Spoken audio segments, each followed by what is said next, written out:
আসসালামু আলাইকুম সুপ্রিয় কৃষিপ্রেমিক বন্ধুগণ। ভিডিওতে আমরা একটি মিষ্টি কুমড়া জমি দেখতেছি, তা হচ্ছে এয়ার মালিক সিডস প্রাইভেট লিমিটেডের চক্র প্লাস জাতের মিষ্টি কুমড়া।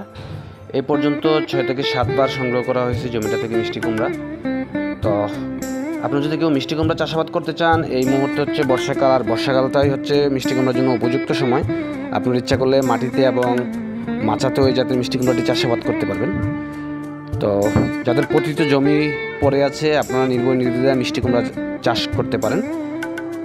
মিষ্টি কুমড়া যদি কেউ চাষাবাদ করতে চান, তাহলে এই মিষ্টি কুমড়া হচ্ছে সবচাইতে লাভজনক ফসল।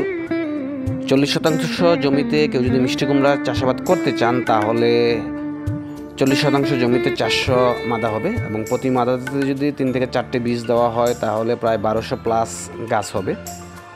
তো প্রতি গাছে যদি আপনার 4টা করেও মিষ্টি কুমড়া আসে, প্রায় 5000 মতো মিষ্টি কুমড়া পাওয়া যাবে। এবং 5000 মিষ্টি কুমড়া আপনার 40% জমি থেকে প্রায় 1.5 লক্ষ টাকার মতো কিন্তু বিক্রি আসবে। প্রতি বীজ যদি 30 টাকা দরে বিক্রি হয়। তো মিষ্টি কুমড়া হচ্ছে খুব স্বল্প খরচে এবং অধিক লাভবান একটি ফসল।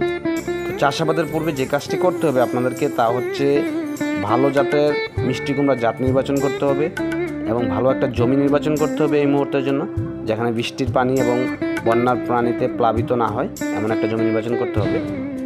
তো মিষ্টি কুমড়ার সবচেয়ে বড় চ্যালেঞ্জ হচ্ছে এই মুহূর্তে ভাইরাসের আক্রমণ। তো আসলে বাজারে অন্যান্য জাতগুলোর চেয়ে এই চক্র প্লাস জাতের মিষ্টি কুমড়াটি খুবই ভালো, এবং এর ফলের সাইজ কালার খুবই চমৎকার, এবং ভাইরাসবিহীন জমি থাকে, এবং প্রতিটা গিটি গিটি মিষ্টি কুমড়া ধরে। আমরা যদি দেখি ভিডিওতে, প্রচুর পরিমাণ মিষ্টি কুমড়া ইতিমধ্যে আমরা দেখতে পাচ্ছি।